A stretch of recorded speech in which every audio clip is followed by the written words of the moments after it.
우리 농민들은 딸기 하나 심을 때마다 일본에 씨앗 사용료를 내야 했습니다. 우리 땅에서 우리 손으로 우리가 먹을 딸기를 키우는데 말이죠. 2005년 국산 딸기 품종 점유율 9.2%, 나머지 90% 이상이 전부 일본 품종이었습니다. 쌀도 마찬가지였습니다. 그 유명한 임금님표 2000쌀조차 일본 품종 고시이카리로 만들었습니다. 그런데 지금은요?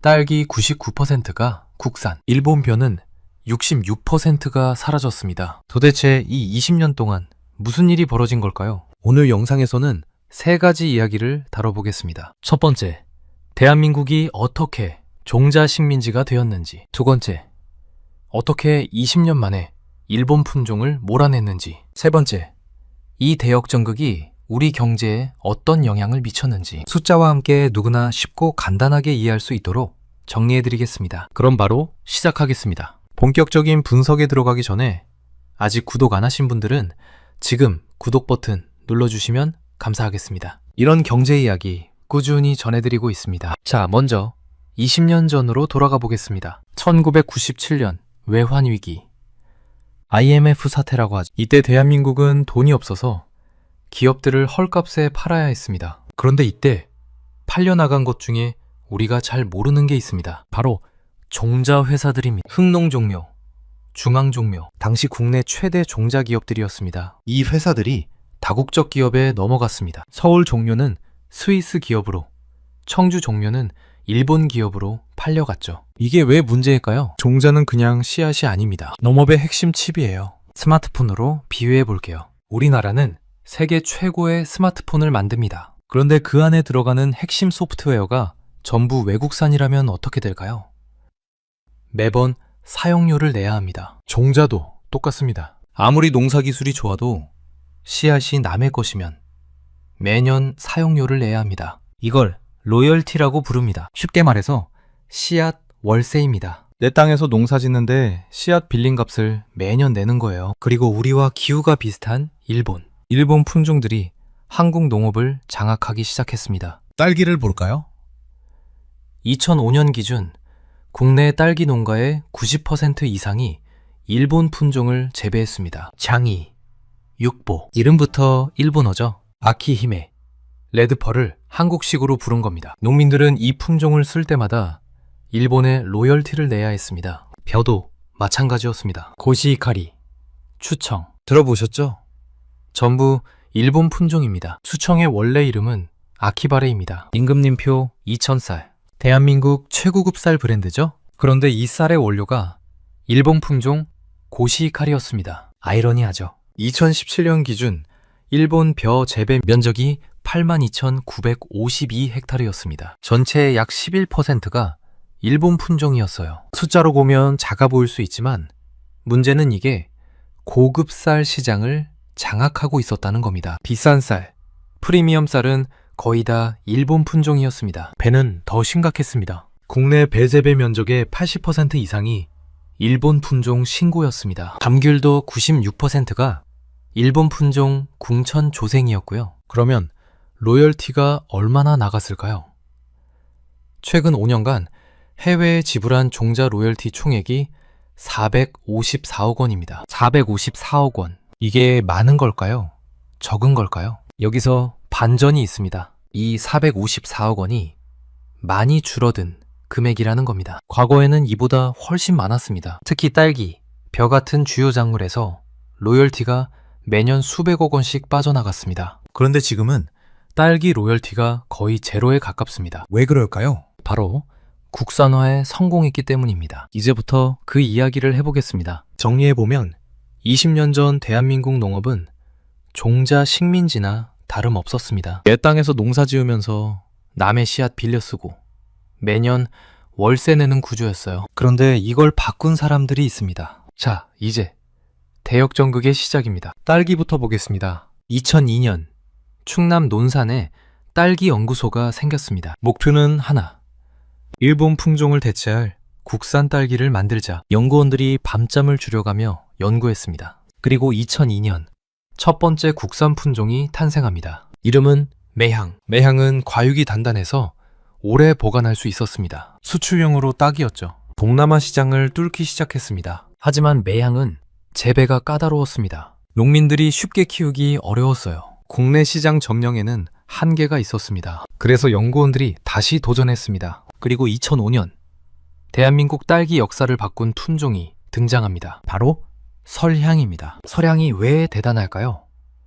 세 가지 이유가 있습니다. 첫째, 흰가루병에 강합니다. 딸기 농사에서 가장 무서운 게 흰가루병인데 설향은 이 병에 잘 안 걸립니다. 농민들 입장에서 재배하기가 훨씬 수월해진 거죠. 둘째, 수확량이 많습니다. 같은 면적에서 더 많은 딸기를 딸 수 있으니 소득이 올라갑니다. 셋째, 맛있습니다. 과즙이 풍부하고 당도가 적절해서 소비자들 입맛을 사로잡았습니다. 농민은 키우기 쉽고 소비자는 맛있다고 하니 안 퍼질 수가 없죠. 결과는 폭발적이었습니다. 설향 보급 이전인 2005년 국산 품종 보급률 9.2%, 설향 등장 이후 급격히 올라가기 시작합니다. 2021년 96.3%, 그리고 현재 99%. 20년 만에 일본 품종을 완전히 몰아낸 겁니다. 현재 설향은 전국 딸기 재배 면적의 80% 이상을 차지합니다. 사실상 대한민국 딸기의 대명사가 됐죠. 충남 농업기술원에서만 16개 품종을 개발했습니다. 경남에서도, 담양에서도 국산 품종들이 쏟아져 나왔고요. 여기서 끝이 아닙니다. 2016년에는 킹스베리가 등장합니다. 킹스베리는 일반 딸기보다 2배 큽니다. 달걀보다 커요. 은은한 복숭아 향이 나고 당도도 높습니다. 이 킹스베리가 지금 뭘 하고 있냐면요, 비행기 타고 베트남으로, 홍콩으로 수출되고 있습니다. 개당 수천 원에 팔립니다. 20년 전에는 일본에 씨앗값 내던 나라가 이제는 프리미엄 딸기를 수출하는 나라가 된 겁니다. 비유를 하나 들어볼게요. 넷플릭스 구독료 아시죠? 매달 자동으로 빠져나가잖아요. 로열티가 딱 그겁니다. 씨앗 구독료예요. 우리가 한 건 뭘까요? 일본 씨앗 구독을 취소하고 우리만의 콘텐츠를 만든 겁니다. 그게 설향이고 킹스베리입니다. 이제 구독료 낼 필요가 없어요. 오히려 우리 콘텐츠를 해외에 팔고 있습니다. 자, 이번에는 벼 이야기입니다. 쌀은 우리 국민의 주식이잖아요. 그런데 이 쌀마저 일본 품종이 장악하고 있었습니다. 고시이카리, 추청, 단맛이 좋다는 인식 덕분에 수도권과 중부 지역에서 오랫동안 재배됐습니다. 그런데 일본 품종에는 치명적인 약점이 있었습니다. 첫째, 병해충에 약합니다. 둘째, 쉽게 쓰러집니다. 벼가 쓰러지면 수확하기 어렵고 품질도 떨어지죠. 농민들 입장에서는 불안한 품종이었습니다. 그래서 농촌진흥청이 나섰습니다. 수요자 참여형 품종 개발 프로그램을 만들었어요. 연구원들만 연구하는 게 아니라 실제로 농사 짓는 농민들, 쌀을 파는 유통업자들 의견을 반영해서 품종을 개발하는 겁니다. 그 결과 탄생한 품종들이 있습니다. 알찬미, 해들, 참드림, 삼광. 특히 알찬미와 해들, 이 두 품종이 대한민국 쌀 시장을 바꿨습니다. 상징적인 사건이 2022년에 일어났습니다. 경기도 이천, 임금님표 이천쌀의 본고장이죠. 이천시가 선언했습니다. 앞으로 일본 품종 고시이카리와 추청을 쓰지 않겠다. 100% 국산 품종으로 바꾸겠다. 그리고 실제로 해냈습니다. 이천쌀의 원료곡이 일본 품종에서 국산 품종 해들과 알찬미로 완전히 대체됐었습니다. 소비자 반응은 어땠을까요? 해들은 고시이카리보다, 알찬미는 추청보다 밥맛이 더 좋다는 평가를 받았습니다. 숫자로 볼까요? 2017년 일본 벼재배 면적 82,952헥타르, 2024년 27,766헥타르, 66%가 줄었습니다. 목표는 2027년까지 10,000헥타르 이하로 줄이는 겁니다. 전체의 1% 미만으로 만들겠다는 거죠. 경제적 효과도 어마어마합니다. 농촌진흥청 분석에 따르면 알차미는 추청 대비 헥타르당 소득이 약 318만 9천 원 더 높습니다. 이걸 2024년 전체 재배 면적에 적용하면 연간 약 724억 원의 경제적 효과가 발생합니다. 724억 원. 이게 그냥 나오는 돈이 아닙니다. 로열티 안 내서 아끼는 돈에다가 수확량 늘어서 버는 돈까지 합쳐진 거예요. 과수 분야도 변화하고 있습니다. 다만 나무는 심고 수확하기까지 시간이 오래 걸리기 때문에 딸기나 벼보다는 속도가 느립니다. 배를 볼까요? 동네배 시장의 80% 이상이 일본 품종 신고였습니다. 신고는 맛있긴 한데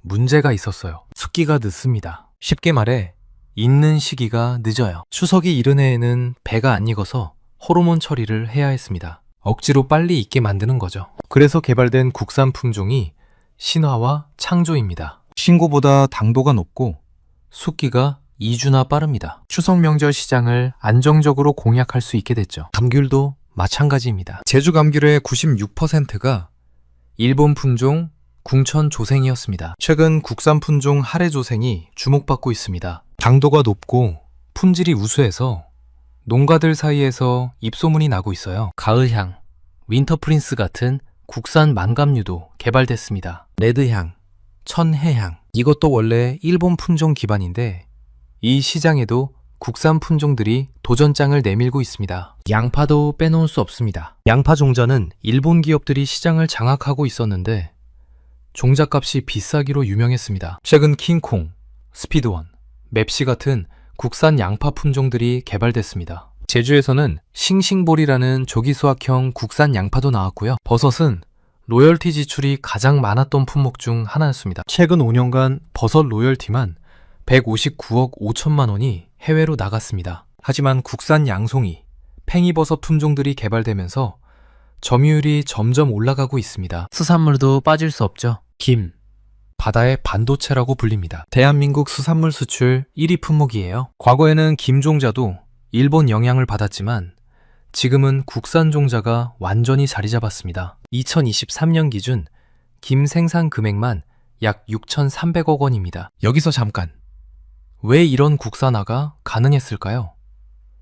원인을 정리해 보겠습니다. 첫 번째 원인은 국가 차원의 R&D 투자입니다. 논산딸기연구소, 농촌진흥청, 각 지역 농업기술원, 수십 년간 연구에 투자했습니다. 허량 하나 개발하는데 수년이 걸렸어요. 그 시간과 비용을 국가가 감당한 겁니다. 두 번째 원인은 한국 환경에 최적화된 품종 개발입니다. 일본 품종들은 일본 기후에 맞춰 개발된 겁니다. 한국 기후와 비슷하긴 하지만 똑같지는 않아요. 서량은 한국의 흰가루병 환경에 맞춰 저항성을 높였습니다. 말찬미는 한국 기후에서 쓰러지지 않도록 설계됐고요. 우리 기후에 딱 맞는 맞춤형 품종을 만든 겁니다. 세 번째 원인은 농민들의 빠른 채택입니다. 아무리 좋은 품종을 개발해도 농민들이 안 쓰면 소용없잖아요. 그런데 서량은 정말 빠르게 퍼졌습니다. 이유는 간단합니다. 키우기 쉽고 돈이 됐으니까요. 흰가루병에 안 걸리니까 농약 덜 쓰고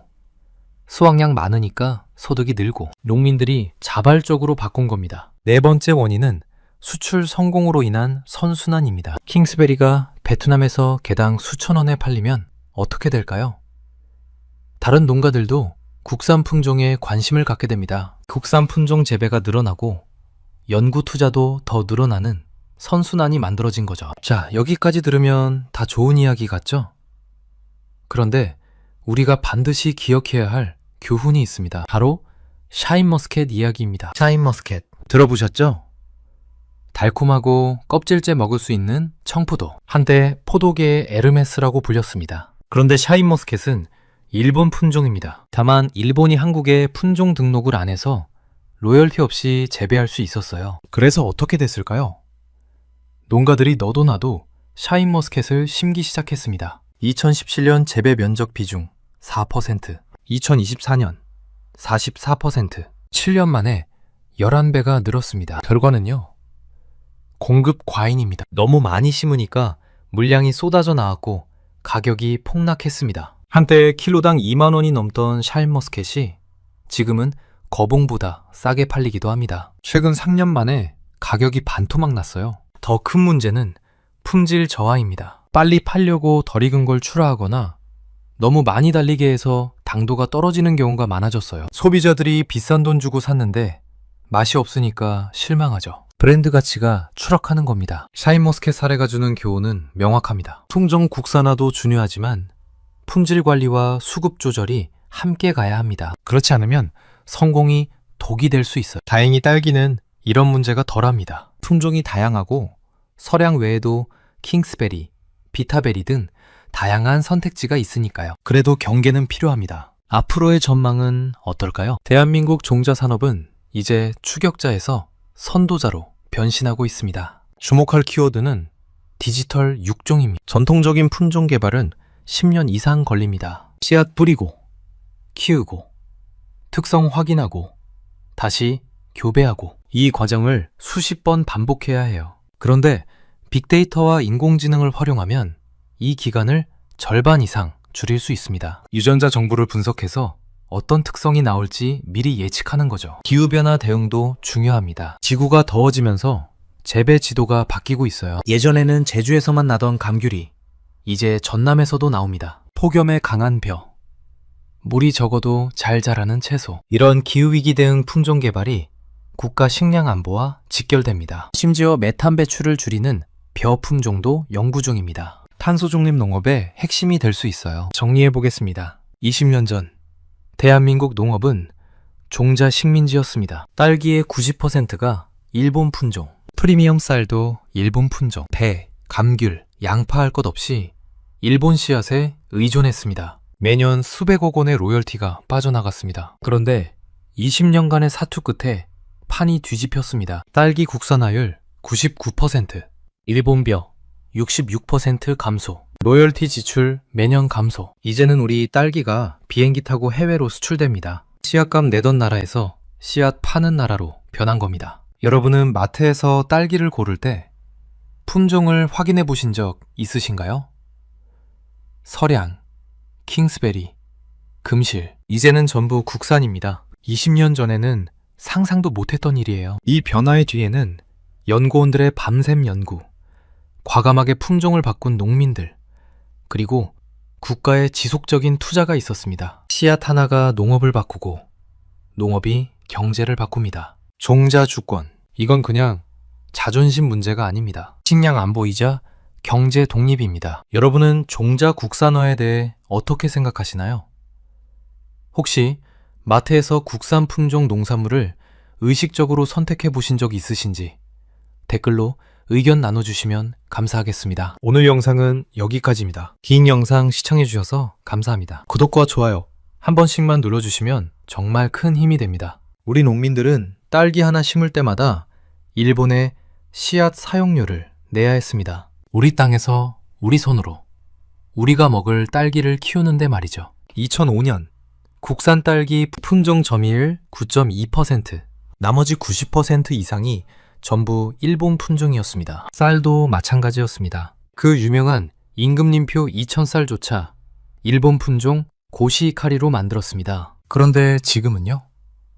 딸기 99%가 국산, 일본 벼는 66%가 사라졌습니다. 도대체 이 20년 동안 무슨 일이 벌어진 걸까요? 오늘 영상에서는 세 가지 이야기를 다뤄보겠습니다. 첫 번째, 대한민국이 어떻게 종자 식민지가 되었는지. 두 번째, 어떻게 20년 만에 일본 품종을 몰아냈는지. 세 번째, 이 대역전극이 우리 경제에 어떤 영향을 미쳤는지 숫자와 함께 누구나 쉽고 간단하게 이해할 수 있도록 정리해드리겠습니다. 그럼 바로 시작하겠습니다. 본격적인 분석에 들어가기 전에 아직 구독 안 하신 분들은 지금 구독 버튼 눌러주시면 감사하겠습니다. 이런 경제 이야기 꾸준히 전해드리고 있습니다. 자, 먼저 20년 전으로 돌아가 보겠습니다. 1997년 외환위기, IMF 사태라고 하죠. 이때 대한민국은 돈이 없어서 기업들을 헐값에 팔아야 했습니다. 그런데 이때 팔려나간 것 중에 우리가 잘 모르는 게 있습니다. 바로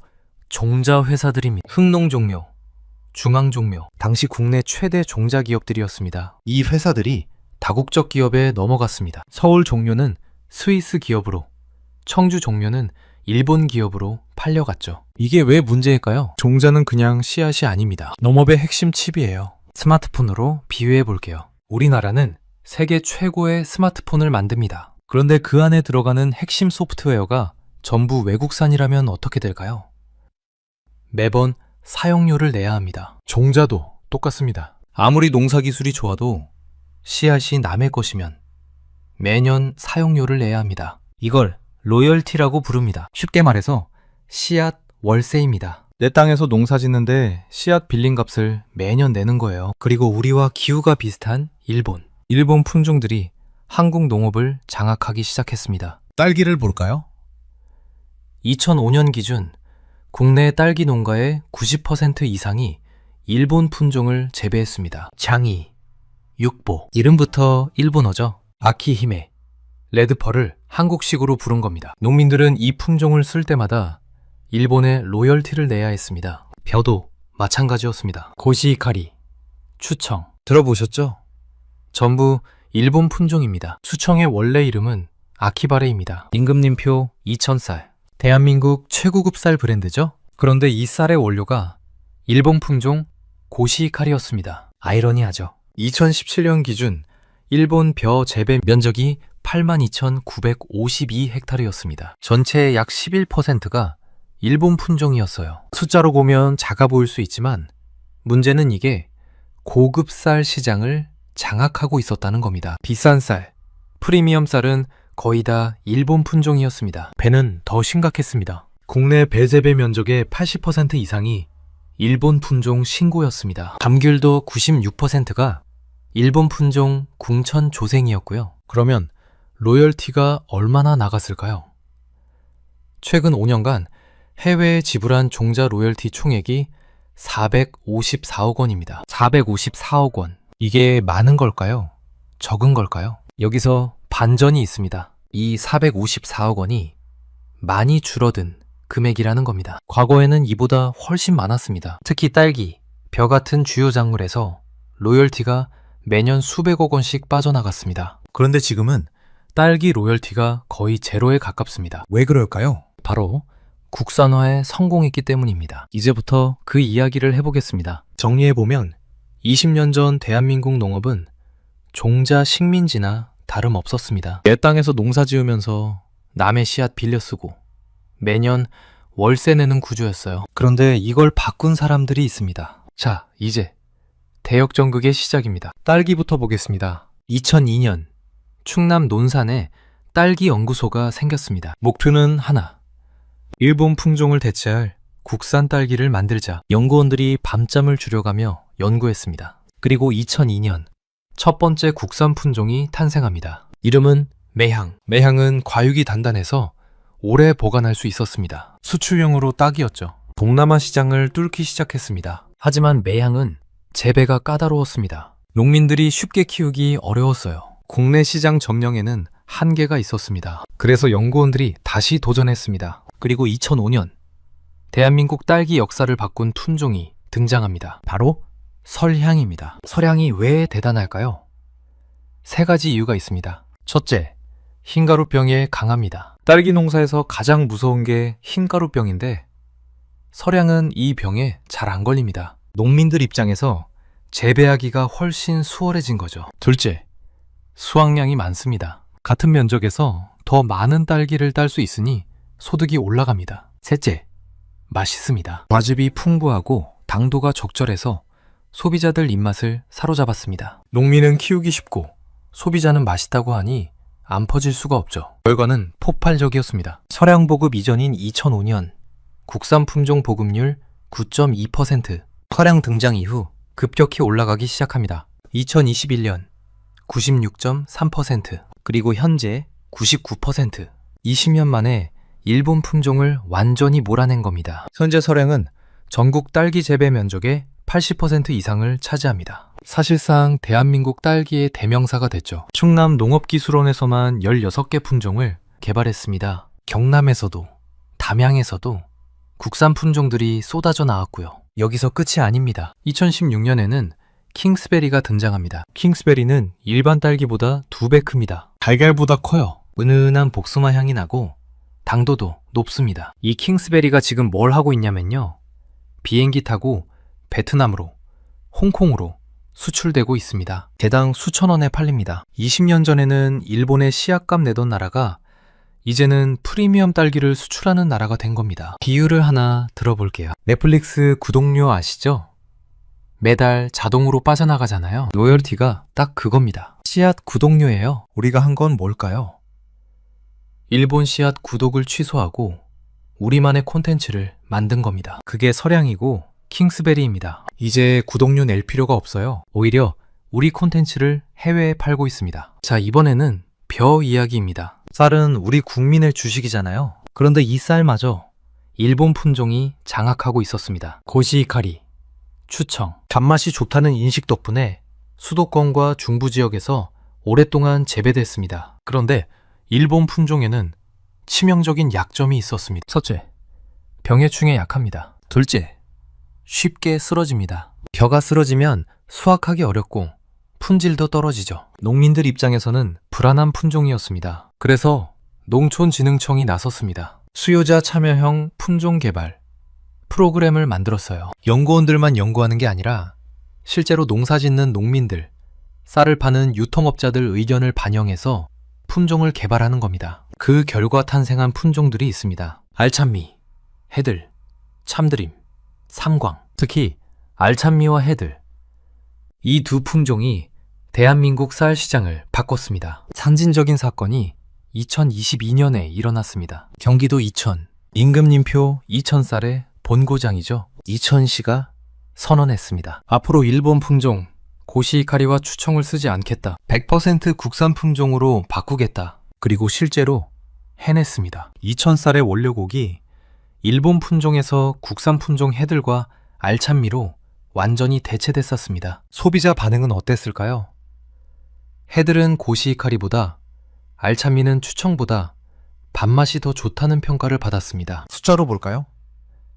2017년 일본 벼재배 면적 82,952헥타르, 2024년 27,766헥타르, 66%가 줄었습니다. 목표는 2027년까지 10,000헥타르 이하로 줄이는 겁니다. 전체의 1% 미만으로 만들겠다는 거죠. 경제적 효과도 어마어마합니다. 농촌진흥청 분석에 따르면 알찬미는 추청 대비 헥타르당 소득이 약 318만 9천 원 더 높습니다. 이걸 2024년 전체 재배 면적에 적용하면 연간 약 724억 원의 경제적 효과가 발생합니다. 724억 원. 이게 그냥 나오는 돈이 아닙니다. 로열티 안 내서 아끼는 돈에다가 수확량 늘어서 버는 돈까지 합쳐진 거예요. 과수 분야도 변화하고 있습니다. 다만 나무는 심고 수확하기까지 시간이 오래 걸리기 때문에 딸기나 벼보다는 속도가 느립니다. 배를 볼까요? 국내 배 시장의 80% 이상이 일본 품종 신고였습니다. 신고는 맛있긴 한데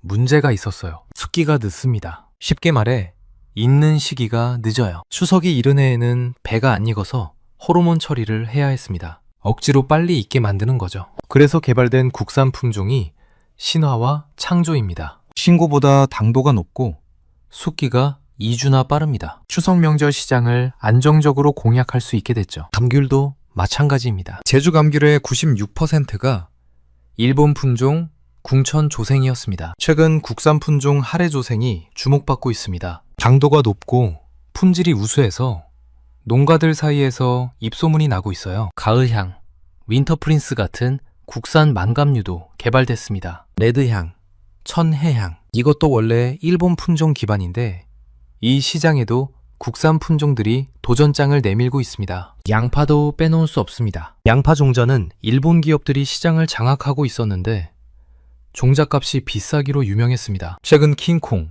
스피드원, 맵시 같은 국산 양파 품종들이 개발됐습니다. 제주에서는 싱싱볼이라는 조기 수확형 국산 양파도 나왔고요. 버섯은 로열티 지출이 가장 많았던 품목 중 하나였습니다. 최근 5년간 버섯 로열티만 159억 5천만 원이 해외로 나갔습니다. 하지만 국산 양송이, 팽이버섯 품종들이 개발되면서 점유율이 점점 올라가고 있습니다. 수산물도 빠질 수 없죠. 김, 바다의 반도체라고 불립니다. 대한민국 수산물 수출 1위 품목이에요. 과거에는 김 종자도 일본 영향을 받았지만 지금은 국산 종자가 완전히 자리 잡았습니다. 2023년 기준 김 생산 금액만 약 6,300억 원입니다. 여기서 잠깐.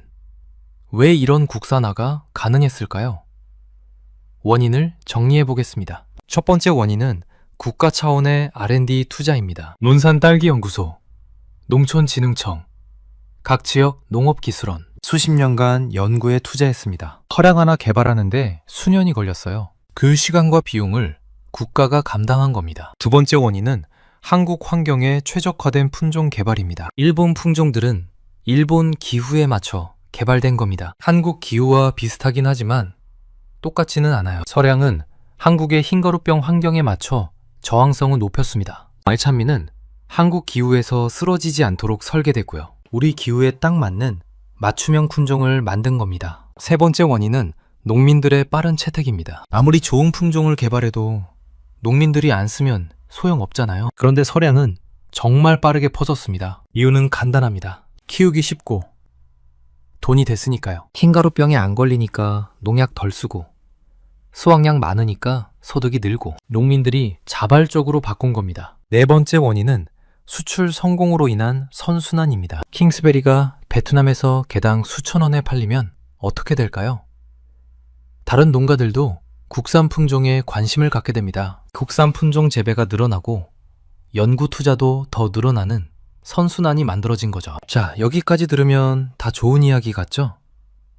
그런데 우리가 반드시 기억해야 할 교훈이 있습니다. 바로 샤인머스켓 이야기입니다. 샤인머스켓 들어보셨죠?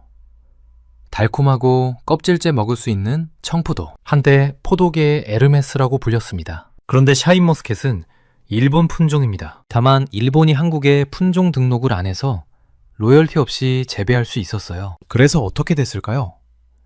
농가들이 너도 나도 샤인머스켓을 심기 시작했습니다. 2017년 재배 면적 비중 4%, 2024년 44%, 7년 만에 11배가 늘었습니다. 결과는요, 공급 과잉입니다. 너무 많이 심으니까 물량이 쏟아져 나왔고 가격이 폭락했습니다. 한때 킬로당 2만 원이 넘던 샤인머스켓이 지금은 거봉보다 싸게 팔리기도 합니다. 최근 3년 만에 가격이 반토막 났어요. 더 큰 문제는 품질 저하입니다. 빨리 팔려고 덜 익은 걸 출하하거나 너무 많이 달리게 해서 당도가 떨어지는 경우가 많아졌어요. 소비자들이 비싼 돈 주고 샀는데 맛이 없으니까 실망하죠. 브랜드 가치가 추락하는 겁니다. 샤인머스켓 사례가 주는 교훈은 명확합니다. 품종 국산화도 중요하지만 품질 관리와 수급 조절이 함께 가야 합니다. 그렇지 않으면 성공이 독이 될 수 있어요. 다행히 딸기는 이런 문제가 덜합니다. 품종이 다양하고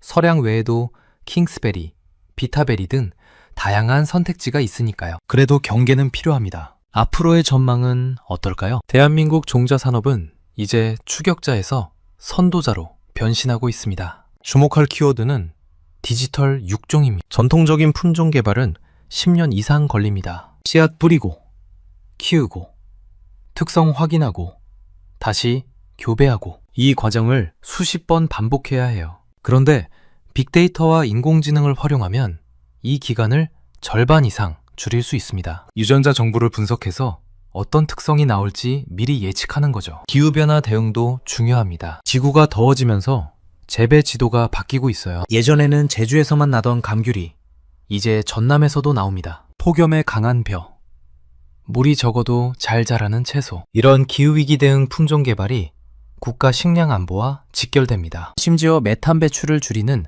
벼 품종도 연구 중입니다. 탄소 중립 농업의 핵심이 될 수 있어요. 정리해 보겠습니다. 20년 전 대한민국 농업은 종자 식민지였습니다. 딸기의 90%가 일본 품종, 프리미엄 쌀도 일본 품종, 배, 감귤, 양파 할 것 없이 일본 씨앗에 의존했습니다. 매년 수백억 원의 로열티가 빠져나갔습니다. 그런데 20년간의 사투 끝에 판이 뒤집혔습니다. 딸기 국산화율 99%, 일본 벼 66% 감소, 로열티 지출 매년 감소. 이제는 우리 딸기가 비행기 타고 해외로 수출됩니다. 씨앗값 내던 나라에서 씨앗 파는 나라로 변한 겁니다. 여러분은 마트에서 딸기를 고를 때 품종을 확인해 보신 적 있으신가요?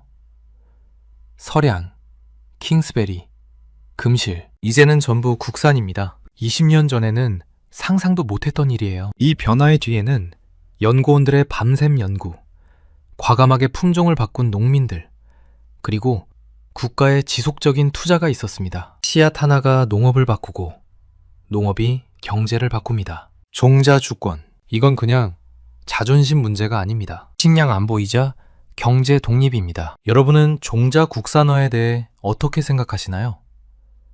혹시 마트에서 국산 품종 농산물을 의식적으로 선택해 보신 적 있으신지 댓글로 의견 나눠주시면 감사하겠습니다. 오늘 영상은 여기까지입니다. 긴 영상 시청해 주셔서 감사합니다. 구독과 좋아요 한 번씩만 눌러주시면 정말 큰 힘이 됩니다.